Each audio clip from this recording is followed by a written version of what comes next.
करने वाले हैं। अगर आप सीताफल की खेती करना चाहते हैं, जिसको आप शरीफा कह सकते हैं, कस्टर्ड एप्पल कहते हैं, अगर इसकी खेती करना चाहते हैं तो इससे आपको कितने पैसे मिलते हैं, इसका प्रॉफिट कितना हो जाता है, इसकी पूरी जानकारी इस वीडियो में देखने वाले हैं। अगर इस तरीके की वीडियो आपको अच्छे लगती है तो इसको लाइक कीजिएगा और चैनल को सब्सक्राइब कीजिएगा।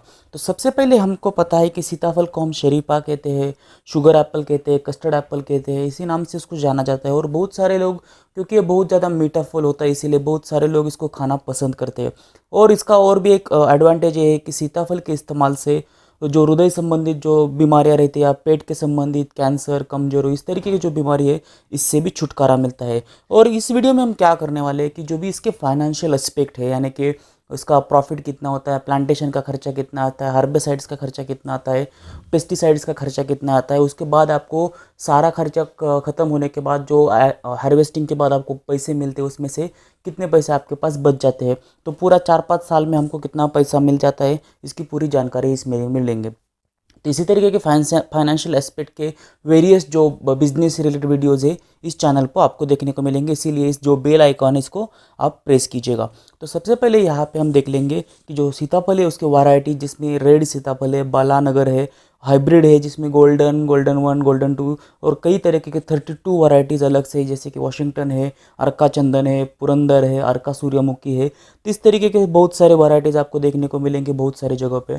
तो उसमें से आप कोई भी चूज़ कर सकते हो, लेकिन अभी जो फिलहाल मार्केट में सबसे ज़्यादा रेट पे चल रही है वो गोल्डन की जो वैरायटीज़ है वो चल रही है।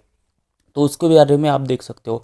तो उसके बाद हम देखेंगे कि जो लैंड रिक्वायरमेंट है दोस्तों, एक बात यहाँ पे जान लीजिएगा, जो लैंड की रिक्वायरमेंट है सीताफल के लिए, कोई भी किसी भी तरीके का लैंड होगा वो चलेगा, क्योंकि एक फॉरेस्ट में आने वाला पेड़ है, जहाँ पे किसी भी तरीके का लैंड होता है और वहाँ पे वो अच्छे से पेड़ आता है। तो इसीलिए अगर देखा जाए तो कस्टर्ड एप्पल के जो पौधे हैं वो लगभग सभी प्रकार के जो भूमि है उसमें आ जाते हैं। और लेकिन उसमें से भी अगर अच्छी जल निकास वाली दोमट मिट्टी वाली, अगर इसकी बढ़वार एवं पैदावार के लिए बहुत ज़्यादा उपयुक्त होती है। और कमज़ोर एवं पथरीली भूमि में भी इसकी पैदावार बहुत अच्छे से होती है। यानी कि अगर काली मिट्टी है तो थोड़ा बहुत तकलीफ आ सकता है, लेकिन उसमें भी आ जाते हैं। लेकिन अगर आपका जो कमज़ोर, अगर पथरीली ज़मीन है तो उसमें बहुत अच्छे तरीके से आ जाता है। तो इसके लिए लैंड रिक्वायरमेंट की बहुत ऐसी कुछ खास ज़रूरत नहीं है, लेकिन अगर इस तरीके से आप देख सकते हो। उसके बाद है प्लांटेशन का टाइम। तो प्लांटेशन के टाइम में सबसे इम्पॉर्टेंट चीज़ है कि जो भी जुलाई और अगस्त का महीना होता है उसमें बारिश की वजह से बहुत अच्छी तरीके से पेड़ आ जाते हैं, क्योंकि ये जो प्लांट्स है वो अक्टूबर, नवंबर, दिसंबर, जब भी आपका सर्दी का महीने रहता है उसमें ज़्यादा बढ़ते नहीं है। इसीलिए अगर आप जुलाई में इसको लगाते हैं तो आपके पास जुलाई, अगस्त, सितंबर, अक्टूबर 4 महीने मिल जाते हैं। इसके दौरान वो प्लांट जो है बहुत अच्छे तरीके से यहाँ पे आपको लग जाते हैं और आपको अच्छा से उसको जो वातावरण चाहिए होता है वो इस टाइम में मिल जाता है। और यहाँ पे अगर आप जब प्लांट लगाते हो, वो प्लांट लगाने के लिए आपको एक खड्डा लेना होता है। उस खड्डे में आपको पहले से ही गोमूत्र से उच्चरित कर लेना चाहिए। उसके बाद इस पौधे को गड्ढे में लगाकर उसे चारों तरफ से मिट्टी से दबा देना चाहिए। तो इस तरीके से अगर आप करोगे जुलाई महीने में, तो आपके अगले 4 महीने में आप बहुत अच्छे से इस प्लांट का जो है आप पालन पोषण कर सकते हो, क्योंकि अगले 3 महीने तो बारिश का या मौसम यहाँ पे रहता है। तो प्लांटेशन का अगर कॉस्ट देखा जाए, क्योंकि हम इस वीडियो में तो फाइनेंशियल एस्पेक्ट देखने वाले हैं, तो एक सैम्पलिंग अगर देखा जाए तो आपको 40 रुपीज़ का यहाँ पे मिल जाता है। क्योंकि अगर जो हम हाइब्रिड की बात कर रहे हैं, जहाँ पे अभी ज़्यादा रेट मार्केट में चल रहा है, तो जो रेट है अभी सैम्पलिंग का, एक ट्री का, एक प्लांट का, वो लगभग 40 रुपीज़ है। और अगर आपका 1 एकड़ का में अगर आप उसको लगाना चाहते हो तो आपको लगेंगे लगभग 350 प्लांट्स, क्योंकि अगर आप स्पेसिंग मैंने नीचे दी है, स्पेसिंग के हिसाब से अगर जाते हो तो अगर 30 फुट बाय 9 फुट में अगर लगाते तो 372 प्लांट्स लगते, और 15 बाय 9 में लगाते तो 322 लगते। तो लगभग पकड़ के चलते हैं कि अगर आपके पास 1 एकड़ की खेती है तो उसमें आप 350 प्लांट्स लगा सकते हो। अगर 1 हेक्टर लगाना चाहते हो, यानी कि 2.5 एकड़ का अगर लगाना चाहते हो, तो आप उसमें से 350 मल्टीप्लाई बाय 2.5 ऐसे करके उतने प्लांट्स लगा सकते हो। तो अगर 1 एकड़ का खर्चा देखा जाए तो एक प्लांट का 40 रुपये, यानी कि 1 एकड़ में 350 मल्टीप्लाई बाय 40, तो लगभग 14,000 रुपीज़, यानी कि 14,000 रुपये आपको 1 एकड़ का प्लांटेशन का कॉस्ट आ जाता है।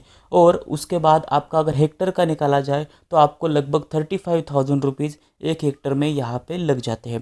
तो इस तरीके से आपका इनिशियली ये स्टार्टिंग में एक ही बार ये प्लांटेशन का आपका कॉस्ट आ जाएगा। उसके बाद अगर देखा जाए तो आपको हर साल जो है उसमें खाद एवं उर्वरक लगाने पड़ते हैं। तो उसमें आप देख सकते हो कि पौधा लगाते समय आपको गोबर की खाद कितनी डालनी है, अमोनियम सल्फेट की कितनी डालनी है, और सिंगल सुपर सल्फेट की और मैरेट ऑफ पोटैश की कितनी डालनी है। उसके बाद 1 से 3 साल में आपको इसका प्रमाण किस तरीके से बढ़ा है, 4 से 7 साल के बीच में आपको इसका प्रमाण किस तरीके से बढ़ाना है, और 8 साल से अगर ज़्यादा का बड़ा पौधा हो जाता है तो उसको किस तरीके से लगाना है। क्योंकि लगभग 5 से 6 साल होने के बाद वो जो पौधा है वो पूरी तरह से बढ़ जाता है, और जो भी आपके फल है बहुत ज़्यादा लगने स्टार्ट होते हैं। क्योंकि इनिशियली 2 से 3 साल होने के बाद आपको फल मिलना स्टार्ट होते हैं, लेकिन स्टार्टिंग में ज़्यादा फल नहीं लगते। 5 से 6 साल होने के बाद उसकी पूरी मैच्योरिटी होने के बाद आपको पूरे तरीके से फल मिलने स्टार्ट हो जाते हैं। तो इसी तरीके से आपको अमोनियम सल्फेट, सुपर फॉस्फेट और पोटैश का जो है प्रमाण उसी रेंज में यहाँ पे रखना चाहिए। और उसके बाद है अगर देखा जाए तो पौधे की देखभाल के लिए या फिर कटाई छटाई के लिए या खाद के लिए या उर्वरक के लिए या फिर जो ग्रास रहता है उसको वो निकालने के लिए जो हर्बिसाइड्स पेस्ट करते हैं उसके लिए, तो इस सारे का जो खर्चा है 1 साल का, तो 15,000 से यानी 15,000 से लेके 20,000 यानी 20,000 रुपीज़ यहाँ पे 1 साल का हो जाता है। तो ये हमको स्टार्टिंग में हमने देखा कि जो वो 1 एकड़ का 14,000 रुपीज़ का प्लांटेशन का कॉस्ट था, उसके बाद 15 to 20,000 रुपीज़ 1 साल में अगले आने वाले आपको यहाँ पे बाकी सारा खर्चा लगेगा। उसके बाद अगर हार्वेस्टिंग की बात की जाए तो पहले 2 साल तो कुछ नहीं होता है, 2 से 3 साल होने के बीच में आपको जो पौधे में फल लगने को स्टार्ट हो जाता है।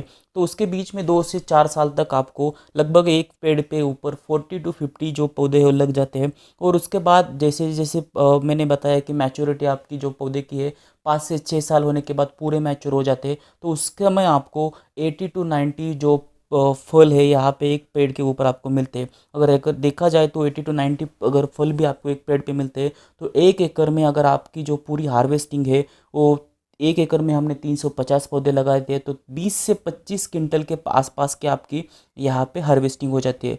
और बाज़ार में जो नॉर्मल सीताफल से जो हमको जिस 30 से 40 रुपए में मिलते हैं, लेकिन गोल्डन के जो रेट्स है जो बहुत ज़्यादा है वो 80 to 90 से भी निकलते हैं। लेकिन यहाँ पे देखने के लिए मैंने आपको जो नॉर्मल सभी लोग लगाते हैं उसका जो रेट है वो 40 रुपीज़ से अगर आप कंसिडर करते हो पर केजी का, तो आपका अगर 25 क्विंटल से यहाँ पे हार्वेस्टिंग होता है तो 25 क्विंटल यानी कि 2,500 kg, उसका अगर रेट पर केजी का 40 रुपये से भी चलता है तो 1 एकड़ में आपके 2,500 मल्टीप्लाई 40 यानी कि 1 लाख रुपए का यहाँ पे हार्वेस्टिंग के बाद अर्निंग हो जाता है।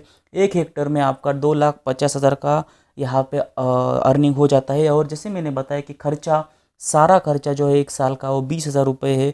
तो आपका जो प्रॉफिट है 34 साल के बाद हर साल में 1 एकड़ में 80,000 से लेके 1 लाख तक का होता है। और हेक्टर में अगर देखा जाए तो 2 से 2.5 लाख तक का आपको यहाँ पे प्रॉफिट मिल जाता है। तो इसी तरीके से अगर आप सीताफल के बारे में और भी जानकारी जानना चाहते हो तो यहाँ पे नीचे कमेंट बॉक्स में कमेंट करके पूछ सकते हो। इसके अलावा अगर आपको और भी कुछ जानकारी चाहिए कि कौन से महीने में इसके पूरे हार्वेस्टिंग करनी चाहिए, उसकी बस जानकारी आपको डिस्क्रिप्शन बॉक्स में मैं यहाँ पे आपको देने की कोशिश करूँगा।